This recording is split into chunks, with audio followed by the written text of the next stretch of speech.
بسم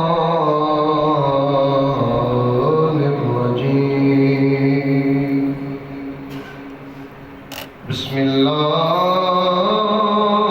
الرحمن الرحيم قال الله تبارك وتعالى في كلام المجيد تبت يدا أبي لهب وتب ما أغنى عنه ماله وما كسب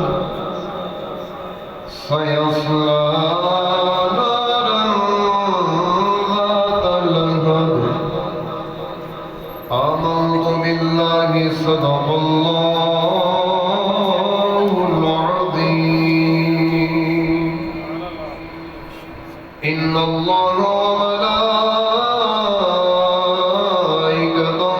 يصلون على النبي يا أيها الذين آمنوا صلوا عليه وسلموا تسليما الصلاة والسلام عليك يا رسول الله وعلى آلك وصحابك يا رحمة للعالمين. اعلیٰ حضرت امام اہل سنت جب مدینہ شریف میں گئے دوسری مرتبہ تو وہاں مواجہ شریف کے سامنے بیٹھے ہوئے تھے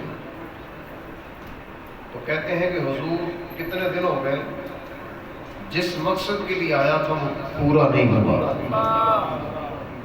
ابھی مقصد میں کمی رہ گئی ہے تو دل کرتا ہے پورا ہو جائے، اور اسی تڑپ کے اندر آپ کہتے ہیں مسویلا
لاکھوں قدسی ہے کام خدمت کر،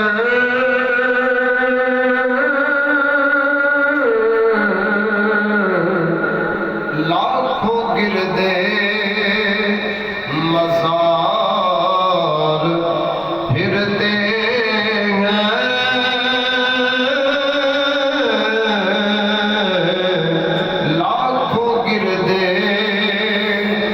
مزار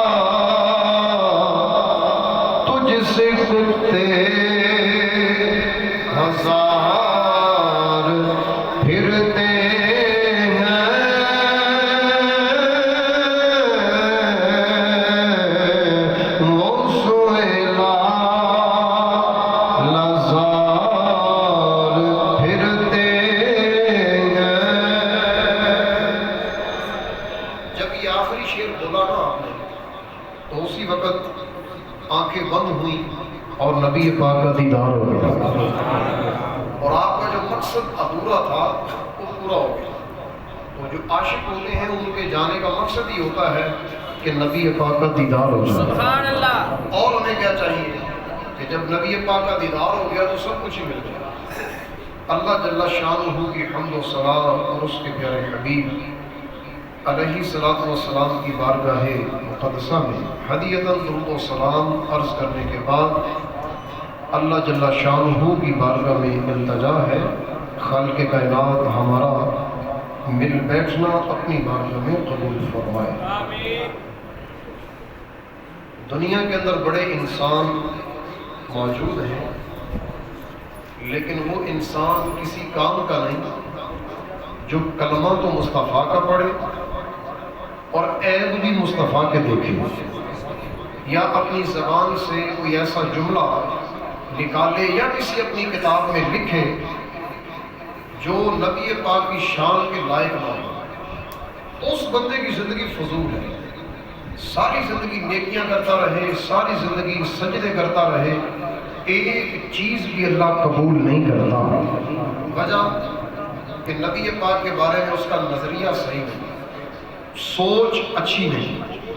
اسی طرح کی مثال اللہ تعالیٰ نے قرآن میں بیان کی ہے، اور قرآن میں بھی بیان کوئی کسی دور دراز بندے کی نہیں کی، بلکہ نبی پاک کے رشتہ داروں کی مثال دی ہے، اپنوں کی مثال دی ہے، جہاں پہ یہ وہم ہی نہیں ہو سکتا یار یہ اپنا ہے، اپنا بھی مخالفت کر سکتا ہے، تو وہاں پر ایسی مثال قائم کر دی کہ دیکھو جب اپنے بھی سوچ غلط کر دیتے ہیں تو قریب رہنے کا بھی ان کو فائدہ نہیں ہوتا۔ کیوں؟ نظریہ صحیح ہے۔ تو پھر حالت کیا ہوتی ہے کہ نبی پاک صلی اللہ تعالی علیہ وسلم ایک مرتبہ ایک پہاڑی پر تشریف لے گئے، اور وہاں جا کر نبی پاک علیہ الصلوۃ والسلام نے دنیا والوں کو بلایا۔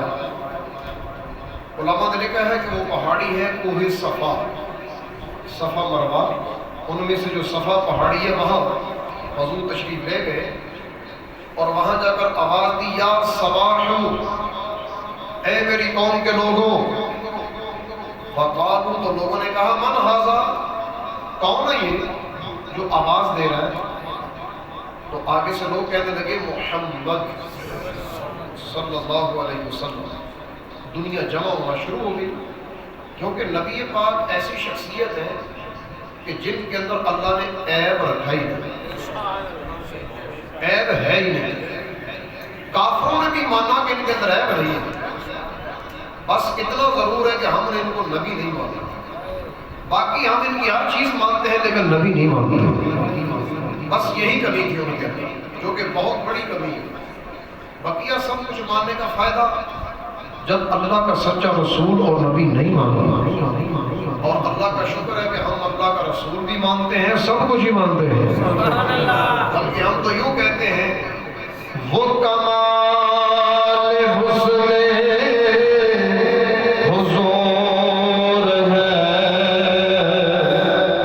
کہ تمہارے نفس جہانگی، یہی پھول خار سے دور ہے، یہی شمع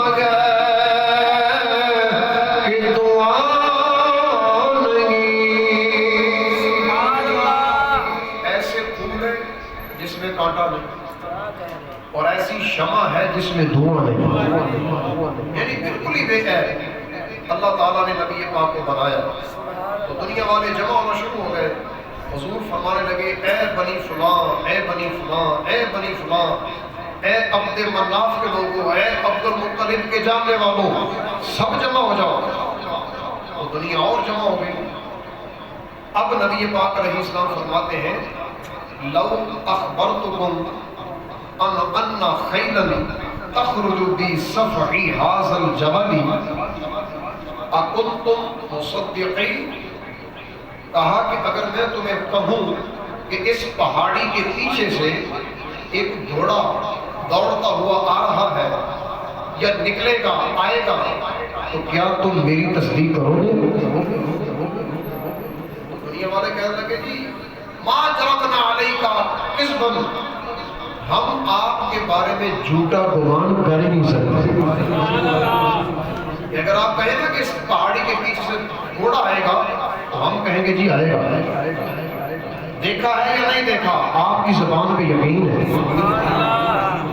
آپ کی زبان پہ یقین ہے۔ تو سرکار نے فرمایا اچھا جب یقین ہے تو پھر سنو، میں تمہیں ڈر سناتا ہوں آخرت کے دن کے عذاب کا، بہت سخت عذاب ہے۔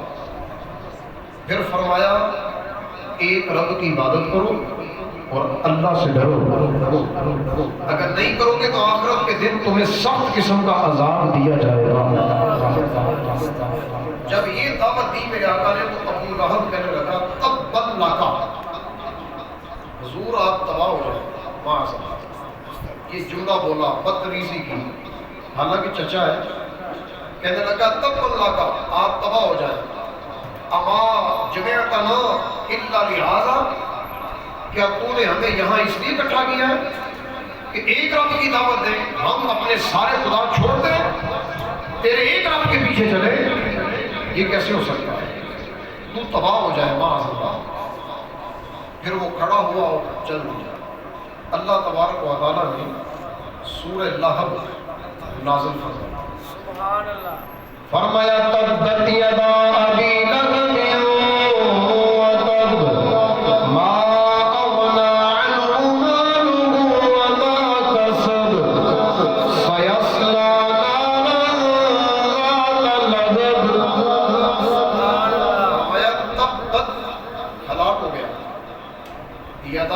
لہب ابو لہب کے دونوں ہاتھ۔ اصل میں بات یہ تھی کہ حضور علیہ السلام نے یوں اشارہ کیا اللہ ایک ہے، اس رب کی عبادت کرو، بقیہ سب کو چھوڑ دو۔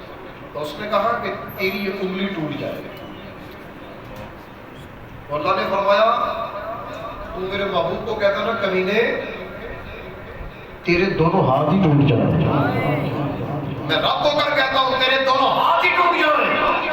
اور علماء نے لکھا کہ ان دونوں ہاتھوں کا مطلب یہ ہے کہ تیری ہلاکت پکی ہے، اب تو رہے گا نہیں دنیا میں، تجھے دنیا میں بھی ذلیل کیا جائے گا اور آخرت میں تو عذاب ہے ہی ہے، وہاں پر تو کمی نہیں، اور دنیا میں ذلت تیری پکی ہے۔ وہ تب فرمایا یہ ہلاک ہو گیا، خرابی ہو گئی، ذلت ہو گئی۔ ذلت کیسے ہوئی؟ حضرت عباس رضی اللہ تعالیٰ عنہ کی آزاد کردہ غلام ابو رافع، آپ بیان کرتے ہیں کہ ایک دفعہ میں آب زمزم کے کنویں کے پاس تھا اور حضرت ام فضل، یہ بات بڑی توجہ سے سنی ہے، حضرت ام فضل وہ بھی میرے پاس بیٹھی ہوئی تھی، حضور کی چاچی جان، ام فضل ان کا نام ہے، حضرت عباس کی زوجہ محترمہ ہے اور حضرت عباس حضور کے چچا ہیں، سرکار کے چچا جان، سب سے چھوٹے چچا جان، اور ام فضل آپ کی چاچی، اور ان دونوں کو یہ جو چچا چاچی تھے یہ لاجواب تھے، ان کی محبت حضور سے زبردست قسم کی تھی۔ اور ابو رافع ان کے غلام ہیں۔ ابو رافع کہتے ہیں کہ ہم آب زمزم کے کنویں کے پاس بیٹھے ہوئے تھے اور پانی بھرنے کا سوچ رہے تھے کہ آب زمزم کا پانی بھرا جائے، تو کہتے ہیں کہ میں نے کنویں کا ڈھکن اٹھایا اور میرے منہ سے نکلا تلک واللہ الملائکہ، اللہ کی قسم ادھر ہی فرشتہ آیا تھا۔ وہ جب حضرت اسماعیل علیہ السلام نے ایڑیاں رگڑی تھیں، جبریل آئے پر مارا تو آب زمزم کا چشمہ نکلا، تو آپ کہنے لگے اللہ کی قسم فرشتہ ادھر ہی تھا۔ اتنے میں ابو لہب بھی ادھر کھڑا تھا۔ ابو لہب نے حضرت ابو رافع رضی اللہ تعالیٰ عنہ کو چہرے پر تھپڑ مارا اور بڑی شدت کے ساتھ آپ کو درد ہوا، اور حضرت ابو رافع اس وقت کمزور تھے۔ کہتے ہیں کنت رجلا ضعیفا، میں کمزور آدمی تھا، فاحتملنی، ابو لہب نے مجھے اٹھا لیا، اٹھا کے فضرب بی الارض، زمین پہ مارا، پنجابی میں یوں کہہ لو کہ چک کے مارا زمین پہ۔ تو جب زمین پہ مارا کمزور آدمی، ظاہری بات ہے تو درد زیادہ ہوا۔ حضرت ام فضل دیکھ رہی تھی کہ میرے غلام کے ساتھ یہ کام، اگرچہ عورت ہے لیکن دل میں غیرت تو نہیں ختم ہو گئی، غیرت تو ہے نا، تو دل میں غیرت ابھری۔ حضرت عمر فضل رضی اللہ تعالیٰ عنہ جلدی جلدی گئی، قریب ایک پتھر تھا، اس کو اٹھایا اور اس کی نوک کے ذریعے آ کر ابو لہب کے سر پر 2 ضربے لگائے۔ اتنی شدت سے ضربے لگی کہ ابو لہب الٹا ہو کر زمین پہ گر گیا اور اپنا سر پکڑ کے بیٹھ گیا، اور پھر اٹھا اور جلدی جلدی بھاگ گیا۔ اور حضرت ام فضل بھلا کیا کہتی ہیں، تم نے یہ سمجھا کہ ابو رافع کمزور ہے، اس کا آقا ادھر نہیں تو کیا ہوا؟ آقا کے گھر والے تو ہیں نا، اس کو بچانے والے، آقا نہیں تو پھر کیا ہوا؟ گھر والا گھر نہیں، اور اس کی گھر والی تو گھر ہے نا۔ تیری اتنی جرأت کیسے ہوئی بدتمیز آدمی، تو میرے غلام کو مارے؟ یہ نہیں ہو سکتا۔ ابو لہب وہاں سے اٹھا، درد کی شدت کافی تھی، پتھر کی ضرب زیادہ لگی، گہری، اٹھا، یہ جرو رجلیہ ذلیلا، اپنی ٹانگوں کو گھسیٹتے ہوئے ذلیل ہو کر وہاں سے بھاگنا شروع کر دیا۔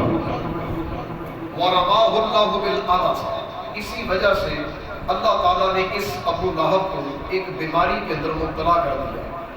عدس ایسی بیماری ہوتی ہے کہ زمین کے اس کے جسم کے اوپر ایسے دانے یا ایسے پھوڑے بن جاتے ہیں جو آہستہ آہستہ گلنا شروع ہو جاتے ہیں، ان سے پیپ بہنا شروع ہوتی ہے، درد کی شدت ہوتی ہے، اس کو بولتے ہیں عدسہ بیماری۔ اس کے پورے جسم کے اندر یہ بیماری پھیل گئی، اتنی بیماری ہو گئی کہ یہ اسی بیماری کے اندر مر گیا۔ تو ظاہری بات ہے یہ گندی بیماری ہے اور سمیل آتی ہے بہت زیادہ۔ وَأَقَامَ ثَلَاثَةَ أَيَّامٍ، 3 دن پڑا رہا، کسی بندے نے اٹھانے کی زحمت نہیں کی۔ اصل یہ بیماری کیوں لگی کہ میرے آقا کو کہا تھا کہ تو تباہ ہو جائے، یہی کہا تھا، کہا کہ تو تباہ ہو جائے، اور میں رب نے کیا فرمایا؟ تو ہلاک ہو جائے، تیرے لیے ہلاکت پکی ہے، ذلت پکی ہے دنیا میں۔ تو دنیا میں ذلت کیا ملی؟ بیماری کے اندر ہی مر گیا، 3 دن تک اس کا جسم پڑا رہا، کسی بندے نے اٹھایا نہیں، حتیٰ کہ انتنا سمیل پھیل گئی، ادھر ادھر سمیل پھیل گئی، اتنی سمیل کہ رکا نہ جائے۔ ثم ان ولدہ، پھر اس کا بیٹا آیا، وصلوہ بالماء، اس نے دور سے ہی پانی کو پھینکا، دور سے کھڑے ہو کر پانی پھینکا، قذفا من بعید، جیسے دور سے بتا کسی کو مارتا ہے، تو اس طرح دور سے پانی کو پھینکا، مخافۃ عدوہ العدس، کہ کہیں مجھے میرے پیو کی بیماری نہ لگ جائے۔ اپنا بیٹا بھی اب قریب نہیں جا رہا، اس نے بھی دور سے پانی پھینکا۔ وَكَانَتْ قُرَيْشٌ تَتَّقَاهَا كَمَا يُتَّقَى الطَّاعُونُ، اور قریش والے اس ابو لہب سے اس قدر بچنا شروع ہو گئے جس طرح لوگ طاعون کی بیماری سے بچنا شروع ہو جاتے ہیں، یعنی دور دور بھاگ گیا۔ پھر لوگوں نے اس کو اٹھایا اور ایک بلند جگہ پہ رکھ کر اوپر پتھر برسائے، پتھر برسا کے اس کو دفن کر دیا، زیر زمین دب گیا، گل گیا، سڑ گیا۔ یہ حالت ہے ابو لہب، امیر نہیں تھا، بڑے پیسے تھے اس کے پاس، اس کی اولاد بھی تھی، بیوی بھی تھی جو کہ سرکار کی چاچی تھی، لیکن چاچا بھی گستاخ تھا، چاچی بھی گستاخ تھی۔ اللہ تعالیٰ نے ارشاد فرمایا کہ اس کا سارا مال کسی کام کا نہیں، ما اغنا عنہ مالہ وما کسب، دنیا میں اس نے جو بھی کام کیا کوئی بھی اس کو فائدہ نہیں دیا، جو بھی اس نے کمایا کسی کام کا نہیں، نہ کسی مال نے فائدہ دیا، نہ کسی اولاد نے فائدہ دیا۔ تو کیا گیا نبی پاک علیہ السلام کی گستاخی۔ اس کی زوجہ کا نام تھا ام جمیل۔ علامہ ابن عربی کہتے ہیں کہ اس کو ام جمیل نہیں کہنا چاہیے، اس کو ام الاوراق کہنا چاہیے۔ اوراق کا معنی ہوتا ہے کانی، جس کو آنکھوں سے نظر نہ آئے، کہ جس نے مصطفیٰ کو دیکھا ہے لیکن عیب ہی نکالے ہیں، عیب ہی دیکھنے کی کوشش کی ہے، تو پھر وہ ام جمیل نہیں ہے، ام الاوراق ہے، اندھی ہے، کانی ہے۔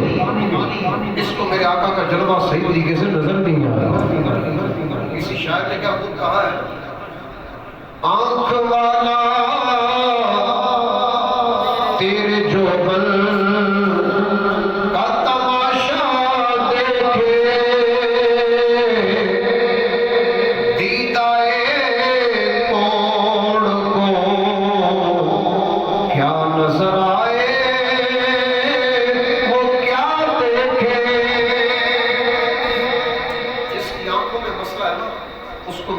جلوہ صحیح طریقے سے نظر نہیں آتا۔ بہرحال یہ ابو لہب تھا جس کا انجام اتنا بیان ہے، سیصلی نارا ذات لہب۔ اللہ فرماتا ہے ان قریب یہ جائے گا بھڑکتی آگ کے اندر، دنیا میں بھی ذلت، اور ان قریب جو آخرت میں عذاب ہے وہ یہ ہے کہ اس کو جہنم کی آگ کے اندر جلنا ہے۔ علماء لکھتے ہیں کہ ابو لہب کو ابو لہب سے ہی یاد کیا گیا، حالانکہ اس کا نام تھا عبد العزیٰ۔ کیا نام تھا اس کا؟ عبد العزیٰ۔ عزیٰ کہتے ہیں بت کو، اور اس کا ترجمہ بنتا ہے بت کا بندہ۔ یہاں ایک بڑی خوبصورت بات علامہ قرطبی نے لکھی ہے تفسیر قرطبی کے اندر، یہ جو میرے ہاتھ میں عربی کی تفسیر ہے یہ، تو علامہ صاحب لکھتے ہیں کہ اللہ تعالیٰ نے ابو لہب کہا ہے، اس کا نام نہیں لیا، عبد العزیٰ کہنا چاہیے تھا نا، تبت یدا عبد العزیٰ، کہ عبد العزیٰ ہلاک ہو جائے۔ اصل بات یہ ہے کہ پورے قرآن کے اندر اللہ تعالیٰ نے اپنے بندوں کی نسبت کسی بت کی طرف نہیں کی۔ اللہ نے جب بھی نسبت کی ہے نا تو اپنے بندوں کی نسبت اپنی طرف کی ہے، کسی بت کی طرف نسبت ہونے کے لحاظ سے پکارا ہی نہیں، کیونکہ آج اس کا نام تھا عبد العزیٰ، بت کا بندہ، تو اللہ نے یہ نام لینا پسند ہی نہیں کیا، تاکہ دنیا والوں کو پتہ چل جائے ابو لہب کی نہ دنیا میں عزت ہے نہ قیامت والے دن، نہ دنیا میں نہ قیامت والے دن۔ کیسے؟ لہب کا معنی ہوتا ہے آگ، تو ابو لہب کا معنی ہو گیا آگ والا۔ ابو کا معنی کیسے معنی ہوتا ہے باغ، لیکن یہاں والے کے معنی میں آگ والا، تو دنیا والوں کو پتہ لگ گیا کہ یہ دنیا میں بھی آگ والا ہے، قیامت کے دن بھی آگ والا ہوگا، لہذا اس کے رستے پر نہیں چلنا۔ تو اللہ فرماتا ہے سیصلی نارا، ان قریب یہ جائے گا آگ میں، ذات لہب، جو چنگیاڑیوں والی ہے، شعلے والی آگ، چنگیاڑی والی، سرخ رنگ کی، اس آگ کے اندر کس کو ڈالا جائے گا۔ یہ دنیا میں بھی ذلیل تو آخرت میں بھی ذلیل۔ تو رہی اس کی اور سرکار کی چاچی جس کا نام تھا ام جمیل، یہ بھی حضور علیہ السلام سے اتنا بغض رکھتی تھی، اس کے بارے میں دو روایتیں موجود ہیں، علامہ قرطبی نے لکھی کہ اس کو پتہ چلا کہ اس کے خلاف قرآن پاک کے اندر اس کی مذمت بیان ہوئی ہے، وَامْرَأَتُهُ حَمَّالَةَ الْحَطَبِ فِي جِيدِهَا حَبْلٌ مِّن مَّسَدٍ۔ وَامْرَأَتُهُ، اور اس ابو لہب کی بیوی، حَمَّالَةَ الْحَطَبِ، اپنے سر کے اوپر لکڑیوں کا گٹھا لے کر آتی ہے اور مصطفیٰ کے رستے پر ان کانٹے والی لکڑیوں کو بچھا دیتی ہے۔ یہ ہے اس کی کام، اس کی کرتوت، اس کا برا عمل۔ سارا دن لکڑیاں کٹھی کرنی ہیں جن کے اندر کانٹے ہیں، تو کانٹوں والی لکڑیاں اس رستے پر بچھانی ہیں جہاں سے پھر مصطفیٰ نے گزرنا۔ یہ چاچی کا اتنا بغض ہے، یہ شریکہ ہے، اتنا غلط شریکہ، اتنی غلط قسم کی سوسائٹی، تو یہ غلط انداز لے کر جو بھی چلے تو ظاہری بات ہے وہ چاہے مرد ہو چاہے عورت ہو، اللہ عبرت کا نشان بنا دیتا ہے۔ تو یہ اس کو پتہ چلا کہ قرآن کے اندر اس کی بڑی مذمت بیان ہوئی ہے، اس نے مٹی کا بت پڑا، مٹی کا بت وہ لے کر آ گئی بیت اللہ شریف کے پاس، اور نبی پاک علیہ السلام اس وقت بیت اللہ کے بالکل قریب بیٹھے تھے۔ ساتھ سیدنا صدیق اکبر تھے۔ تو جب یہ قریب آئی تو اس نے مٹی کا بت اٹھایا، دور سے نظر آیا کہ حضور بیٹھے ہوئے ہیں، ابو بکر بھی بیٹھے ہوئے ہیں، چاچی آ رہی ہے، لیکن نظریہ غلط ہے، سوچ غلط ہے، تکلیف دینے کے ارادہ ہے کہ میں آج اپنے نبی کو تکلیف دوں گی، تو پھر جو تکلیف دینے کے ارادے سے آئے اللہ اس کے ارادے کو غلط کر دیتا ہے، ذلت رسوائی کا سامنا کرنا پڑتا ہے۔ کیسے؟ جیسے انٹر ہوئی نا، قریب آئی تو اس کو میرے آقا نظر نہیں آئی، اللہ تعالیٰ نے آنکھوں کے اندر وہ بینائی ہی چھین لی کہ میں نے تجھے اپنا محبوب دکھانا ہی نہیں، نظر آنے بند ہو گیا۔ صدیق اکبر نظر آ رہے ہیں لیکن ساتھ مصطفیٰ بیٹھے ہیں، وہ نظر نہیں آ رہے۔ اس نے بک اٹھایا ہوا تھا مٹی کا، اور صدیق اکبر سے پوچھتی ہے آپ کے ساتھ ابھی ابھی آپ کا دوست محمد بیٹھے تھے، کہاں گئے؟ صدیق اکبر سوچنے لگے حضور تو میرے پاس ہی بیٹھے ہوئے، وہ کہاں جا سکتے؟ تو نبی پاک سے پوچھتے ہیں حضور یہ کیا؟ وہ کہہ رہی ہے کہ آپ کہاں ہیں، حالانکہ آپ تو اس کو دیکھ رہے ہیں، آپ بھی ادھر ہی ہیں، میں بھی ادھر ہی بیٹھا ہوں۔ تو نبی پاک علیہ السلام نے فرمایا اخذ اللہ بصرها عن رسول اللہ، اللہ نے اس کی آنکھوں کو مصطفیٰ سے پھیر دیا، یہ نبی پاک کا جلوہ نہیں دیکھ سکتی، یہ صرف صدیق کو دیکھ سکتی ہے، مصطفیٰ کو نہیں دیکھ سکتی۔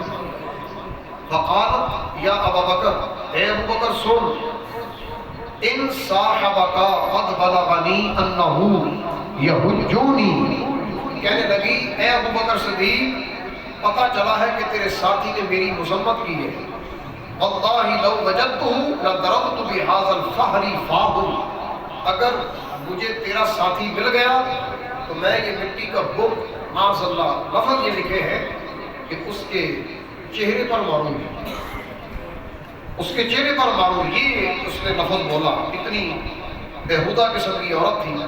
پھر اس نے شعر پڑھا، کہتی ہے واللہ انی لشاعرہ، اللہ کی قسم، یہ بھی کہہ رہی ہے اللہ کی قسم میں ایک شاعرہ خاتون ہوں، مجھے شعر بھی آتے ہیں، سنو، کہتی ہے مزممن عصینا، ہم نے مزمم کی نافرمانی کی، محمد نہیں کہتی تھی، بغض کے اندر کہتی تھی مزمم۔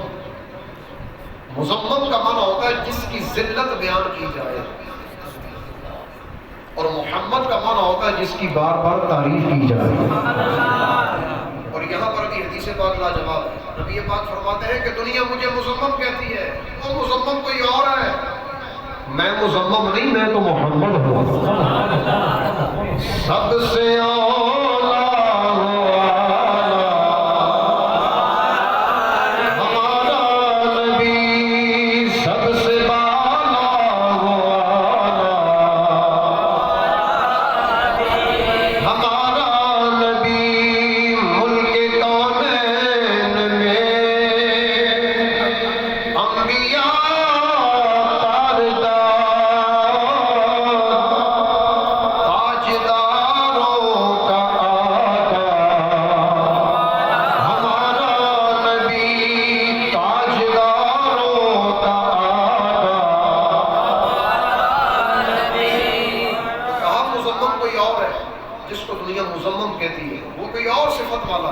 میں تو محمد ہوں، میری یہ صفت نہیں ہے، یہ بھی اللہ کا کرم ہے کہ کہا مزمم کوئی اور ہے، محمد میں ہوں۔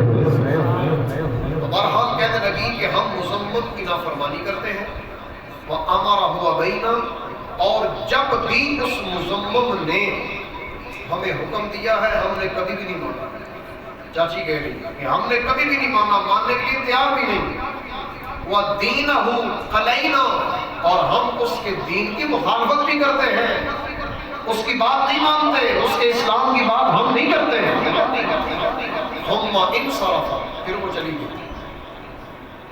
تو پھر ابو بکر صدیق پوچھتے ہیں حضور کیا واقعی اس نے آپ کو دیکھا نہیں؟ تو نبی پاک فرماتے ہیں ما رأتنی، وہ مجھے دیکھ نہیں سکتی، اخذ اللہ بصرا عنی، اللہ نے اس کی آنکھوں کو ہی دور کر دیا، وہ مجھے نہیں دیکھ سکتی۔ تو بہرحال یہ تھی اس کے اندر جناب وہ ایک دل کے اندر برا پن، ایک برائی جو دل کے اندر چھپا کر یہ چلتی تھی، حتیٰ کہ جنگل میں جاتی کانٹوں والی لکڑیاں لے کر آتی اور میرے آقا کے رستے میں آ کر بچھا دیتی۔ ایک دن آتی ہے تو علماء نے لکھا رستے میں تھک گئی، لکڑیوں کا گٹھا سر پہ تھا اور تھک گئی، کسی پتھر کے قریب جا کر گٹھا رکھا اور ساتھ بیٹھ کر آرام کرنے لگی۔ اتنے میں اللہ تعالیٰ نے ایک فرشتے کو بھیجا اور فرشتے نے آ کر اس کی لکڑیوں کے گٹھے کے اندر جو رسی تھی اس رسی کو اس کے گلے میں ڈال دیا اور ساتھ ہی اس کو دھکا دے دیا۔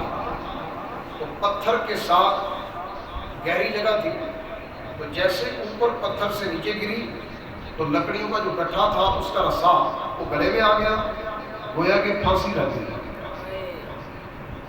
تو پھر رضوی صاحب کو سلام نہیں کہ جنہوں نے لوگوں کی زبانوں پر ہی جاری کر دیا، من سبا نبی کہ جو میرے مصطفیٰ کو گالی دے کاٹ کے رکھ دو، جیسے فرشتے نے اس کو سولی کے اوپر کاٹ کے رکھ دیا، سولی اتنی چڑھا دیا کہ جو مصطفیٰ کا گستاخ اس کی حالت یہی ہونی چاہیے۔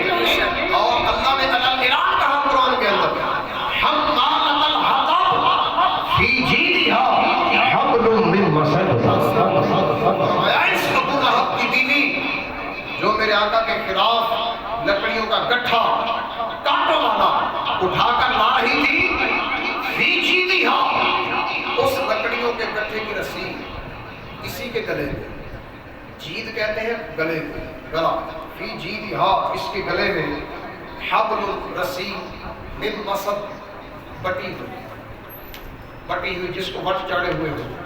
ویسے مسد ایک یمن کے اندر درخت ہے جس کی رسی سے لکڑیاں باندھی جاتی ہیں یا ان کو کسی گٹھے کو بنانے کے کام آتی ہے، اس کا نام ہے مسد، اور اللہ تعالیٰ نے اسی کے نام کی یہ پوری سورت کو بیان کیا۔ سورۃ المسد بھی اس کا نام ہے، سورہ لہب بھی کہا جاتا ہے اور سورۃ المسد۔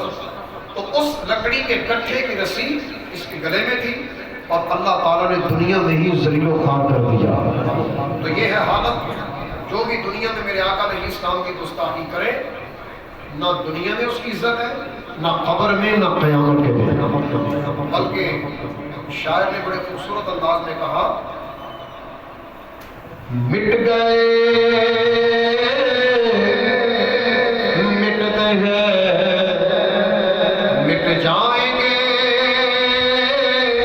آقا تیرے۔ تین زمانے ہو گئے اور اعلیٰ حضرت نے تینوں زمانوں کا ذکر کیا، مٹ گئے ماضی، مٹتے ہیں موجودہ اور آنے والا مٹ جائیں گے۔ آداب والا دشمن، یا رسول اللہ آپ کے جتنے دشمن ہیں نا سارے مٹتے ہی رہیں گے۔ مٹ گئے مٹتے ہیں مٹ جائیں گے آقا تیرے، نہ مٹا ہے نہ مٹے گا کبھی چرچا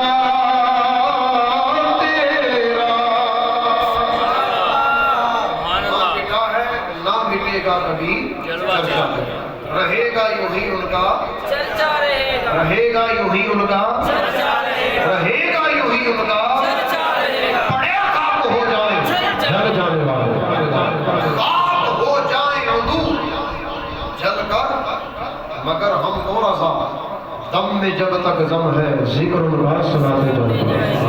اللہ تعالیٰ ہم سب کو نبی پاک علیہ السلام کے چاہنے والوں میں ہی رکھے۔